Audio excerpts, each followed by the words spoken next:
At least that's how positively minded people internalize things. People who can experience life without personalizing other people's experiences and making everything they hear about themselves. Can you hear that I'm leading up to something? The real tea is that nobody likes a pick-me. You don't need it. You don't need it in your life. The ableism, the fat phobia is tired. Hello everybody! Welcome to my channel, Delululand. My name is Zuhari.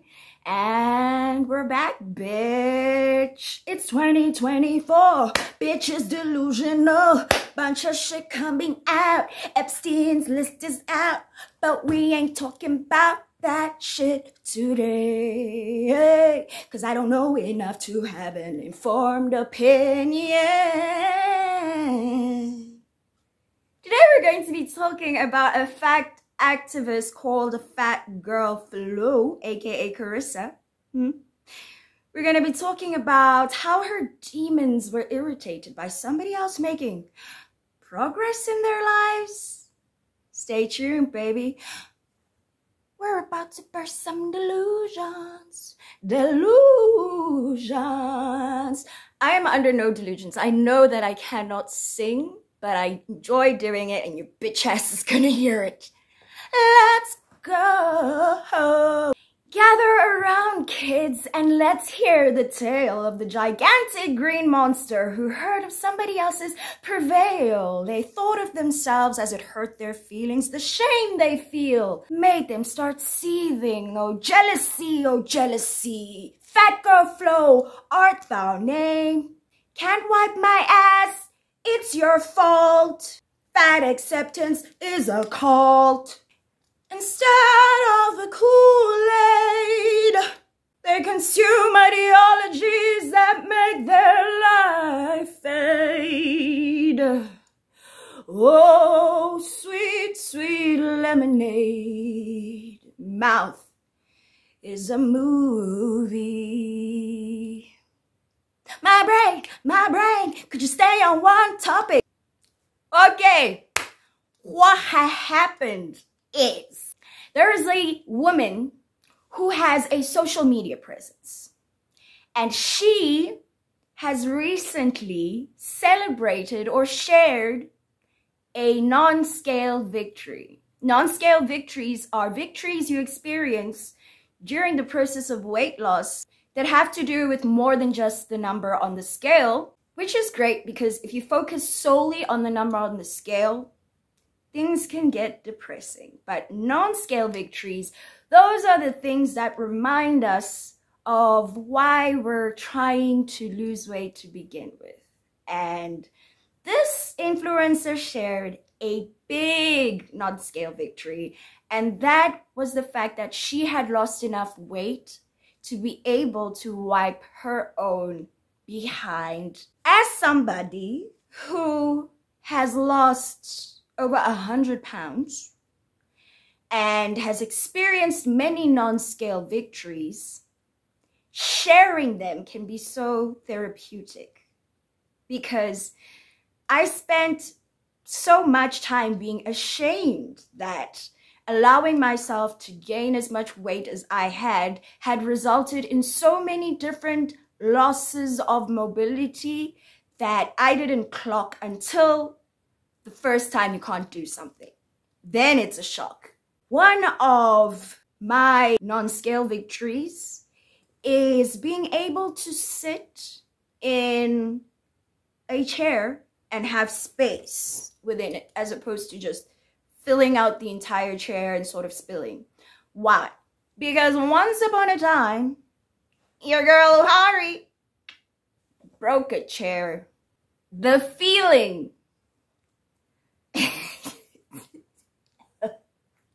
See, I laugh now because now it's funny. Back then it was really fucking painful. The feeling of a chair fucking collapsing under you. The memory is in slow motion, like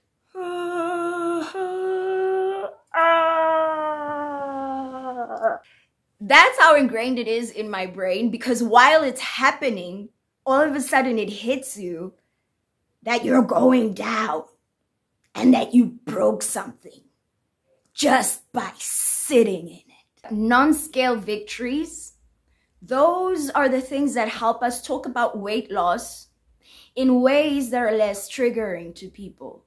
Because, for example, when you start patterns of disordered eating, when you start starving yourself and you start getting on the scale every day or even different times just in one day, you can rob yourself of so much joy and peace. Whereas when we talk about, I'm now able to do this little thing that I wasn't able to do, and now I can do this thing that I wasn't able to do, and focusing on weight loss as a way of improving your life as opposed to just a number on a scale. I say all of this to say the person who triggered Fat Girl Flow was sharing a huge non-scale victory. When people share non-scale victories and when people share information about themselves that was previously perceived as shameful, like not being able to wipe your own ass, that gives somebody else a little bit of dignity to say, A, you are not alone, and B, you don't have to stay in this state. By sharing that, she shone her light, and by doing that, she gave others permission to give themselves permission to say, it's okay that I can't do this certain thing because there is a hope.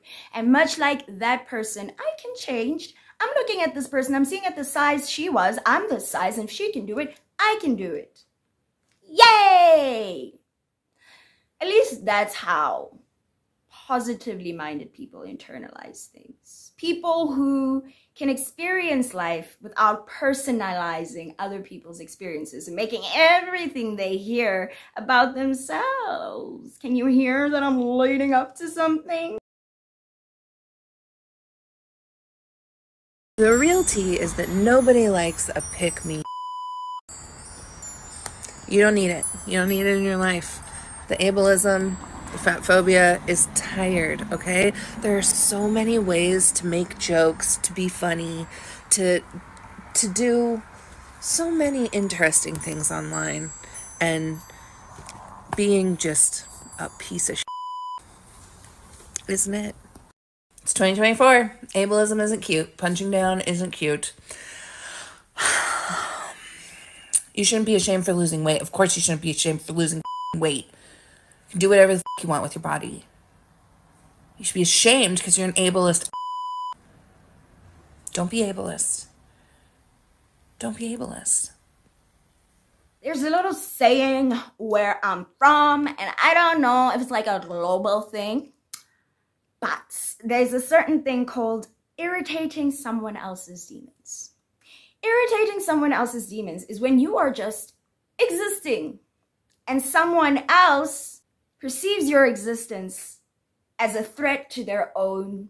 When somebody irritates your demons, they trigger an insecurity. And when somebody's demons are irritated, they lash out and project those hurt feelings onto the world. For example, Fat Girl Flo reacted in a manner that other people find irrational. Like, your reaction is not appropriate to this situation because nobody was talking about you. Nobody was saying anything to you. She didn't say, ha ha, fatties, y'all can't wipe your asses. She didn't say, you should be ashamed that you can't wipe your ass. She didn't say anything other than talk about herself and share her own experience.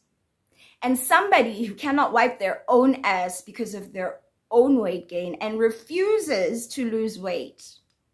Someone who got to the stage of not being able to wipe her own ass sat down and said, www.duckduckgo, the superior search engine.com. I can't wipe my ass. What now?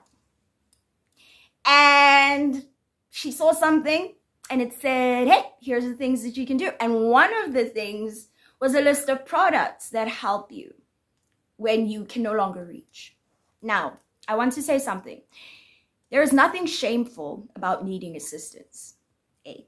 And there's nothing shameful about using products that exist to make fat people's lives easier. People who are now experiencing mobile disabilities because of their fat. Using something, for example, to help you put your socks on or to help you wipe your ass. That in and that of itself is not a shameful thing. That was in no way implied by what that woman said in her post. I have had several people message me and say something along the lines of like, oh, when I couldn't wipe, that was when I started getting really serious about weight loss. Okay. I have no comment on you losing weight because you weren't yelling, I couldn't wipe my ass to anyone, right? I want to ask though, if you had told a friend that and you said, I have to lose weight because I can't wipe my ass, and your friend had earnestly looked at you and said, so why do you have to lose weight? You know, there are other options to help you with that, and there are stretches you can do to make that easier on you. What would have been different there? Like, what have we been taught, and what can we put into the world so that it's different? She didn't say, thank God I can wipe my ass because it's so embarrassing to use things that help you wipe your ass. Ha ha. She didn't say any of that. She said, hey, I'm not ashamed of losing weight. I think she has to say, because in the body liberation, fat liberation, let's do a side rant. Liberation means freedom, right? So body liberation, in my mind, is liberating your body from something that was standing in its way. So when you lose enough weight to be able to do something that you couldn't do because of your weight, that is body liberation. The second thing I want to talk about is weaponizing ableism. What is ableism? Ableism is when an individual is excluded or treated differently because of a disability. For example, if Isabella uses a wheelchair and Mark, Ty, and Angela won't let her play with them because they don't want to wait for her to catch up, that is ableist.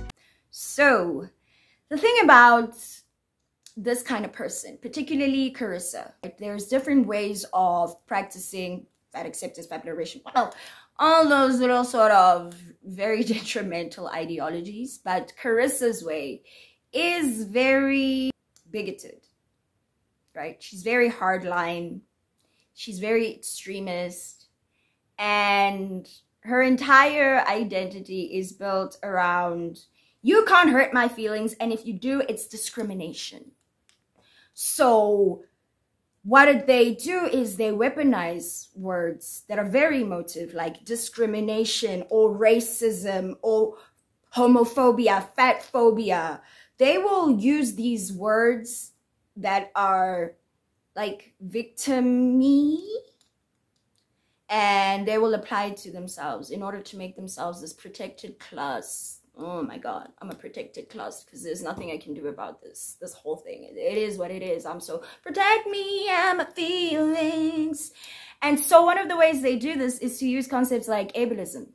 But when somebody talks about being able to do something that they weren't able to do before, that's not ableism. Nobody's discriminating against you on the basis of your body or keeping you from being part of anything. That's not ableism.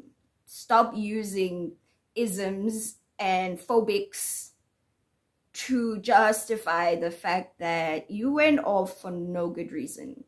And now you want to pin your actions on some sort of activism when you didn't change anything for anyone systematically.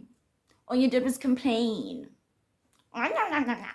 She said something towards the end that I want to touch on. And that thing is, you should stop saying harmful things. And the harmful thing here is that now she can wipe her own ass. I just want to reiterate, today and every day, shit, I'll do it every day if you need me to, that no fucking cares if someone loses weight? What most people in the body liberation, fat liberation community care about is that you don't harm anyone on your way to whatever goals you have.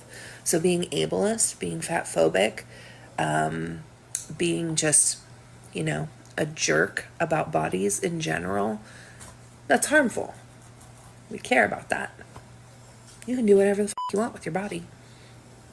Just stop saying shit that's harmful. We're going to talk about a couple of harmful things. Saying that obesity isn't a health condition is harmful. Saying that you should be complacent with your weight gain is harmful. Saying that it's okay to stay as big as you are is harmful. Because it takes away from people's life improvement. These are things that make people comfortable with being complacent. And thus, those are harmful things.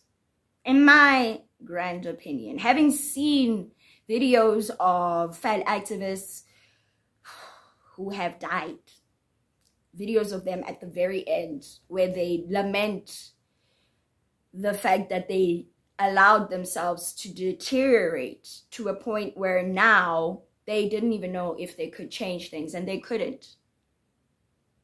And then they died. Your ideology kills people. It's harmful. There are always going to be things said that hurt your feelings. But the best way to navigate life, especially when your feelings are hurt, is to ask yourself why your feelings are hurt. Because Daniel Goleman, the father of conscious evolution, as I so affectionately refer to him, said something very powerful in his book on understanding emotional intelligence. He said the goal is balance, not emotional suppression. Every feeling has its value and significance. When your feelings are hurt, there is a value and a significance in that, because hurt feelings contain information. So when your feelings are hurt, you have to ask yourself why, and then process that hurt, and then see what you can do about it. Hurt feelings aren't there for us to soothe and subdue. They're there for us to process. So when you tell people that the world shouldn't speak in a certain manner because it hurts your feelings and is therefore harmful, trying to control what other people say and how they feel about certain things, that is harmful, because that is a little too close to a little thing called fascism. You're trying to push your way onto people. The truth is, one person is doing something to better their life, and the other person is trying their best to feel good about allowing themselves and their health to deteriorate, because that deterioration makes her bukas and bikas of money. Because the truth is, Fat Girl Flow, amongst other fat liberationists, actually, you know what? Let's call this movement what it is. The fat enslavement movement. Ooh, y'all, that just came to me. That just came to me in this moment. 2024, the ideas, the concepts. Fat enslavement, because that's what fat does. It enslaves you, because what slavery is, it is a denial of liberation. It is a denial of self-autonomy. And when you lose the ability to wipe your own ass, you have lost a sense of autonomy. When you can no longer walk and go places, you lose senses of autonomy until you're just completely dependent on other people and tools to do things that you have the power and the capability to do. If you lost weight but you don't want to, so you are the fat enslavement movement. Your movement is the one that keeps people bound to their fucking beds, where they can't even fucking move, fucking walk, fucking participate in society. There's nothing liberating about this shit. Have you seen my 600-pound life? Young fucking people whose bodies have been so worn down that their metabolic age is like fucking 70, 80, 90. Okay. You have 90-year-olds who are in better health than some of the people we see on my 600-pound life. Aging is inevitable, but weight gain can be avoided, reversed, maintained. There's a sense of agency in there that if you accept your fat, you'll become enslaved. So, what is there to say about Fat Girl Flow? Simple. Either she loses weight, or a couple of months to years from now, making another video, and I'm talking about another member of the fat enslavement movement who succumbed to their disease. I don't want to do that.